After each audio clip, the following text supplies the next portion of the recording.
আসসালামু আলাইকুম প্রিয় শিক্ষার্থীরা, আশা করি সবাই ভালো আছো। আজ আমরা অন দ্য গ্রাসহপার অ্যান্ড ক্রিকেট এই কবিতাটি আলোচনা করব। কবিতাটি বঙ্গানুবাদ সহ তোমাদের জন্য আমি প্রস্তুত করে রেখেছি।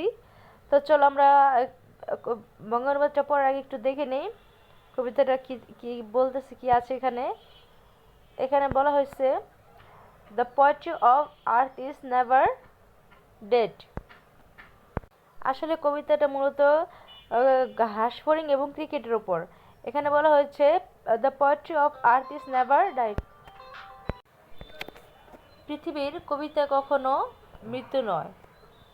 এর মানে হচ্ছে পৃথিবীর কবিতা কখনো মৃত্যু নয়। when all the birds are faint with the hot sun, প্রখর রোদে যখন সব পাখি মূর্ছা যায়। তো চলো আমি এটা তোমাদের জন্য না পুরোটাই বঙ্গানুবাদ করে রেখেছি, তোমাদের সেটাকে দিয়ে নেই। আমি এটা তোমাদের জন্য কমপ্লিট করে রেখেছি এখান থেকে ঘাস ফড়িং এবং ক্রিকেটের উপর।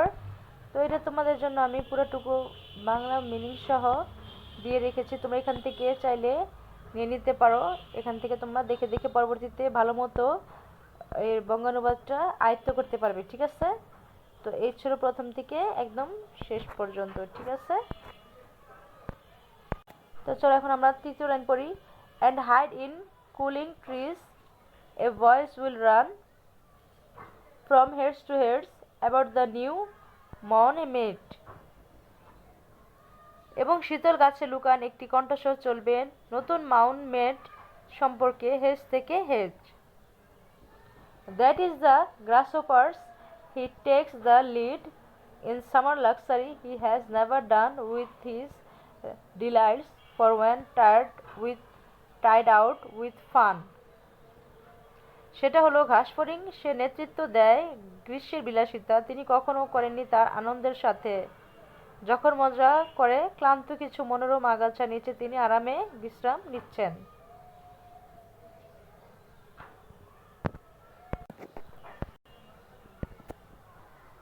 He rests at his bench some pleasant wheat.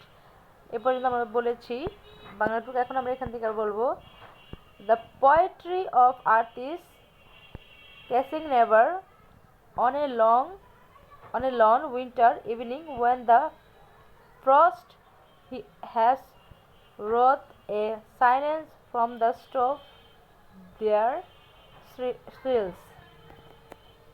The cricket's song in warmth increasing ever and seems to on in dryness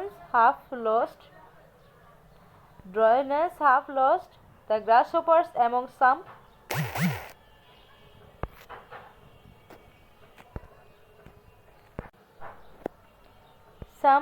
grassy hills. পৃথিবীর কবিতা কখনোই থেমে থাকে না। এক নিঃসঙ্গ শীতের সন্ধ্যায় যখন নিস্তব্ধতা তৈরি করেছে চূড়া থেকে সেখানে শিহরণ ক্রিকেটের গান উষ্ণতা বেরিয়ে চলেছে এবং মনে হয় একজনের তন্দ্রা অর্ধেক হারিয়ে গেছে কিছু ঘাসের পাহাড়ের মধ্যে ঘাস ফড়িং। আর কবিতাটি লেখা হয়েছে জন কিটস দ্বারা।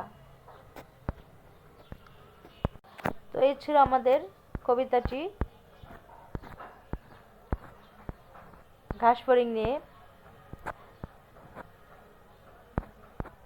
আশা করি সবার জন্য যদি উপকৃত হয়ে থাকো তোমরা অবশ্যই লাইক কমেন্ট করবে আর অবশ্যই সাবস্ক্রাইব করবে।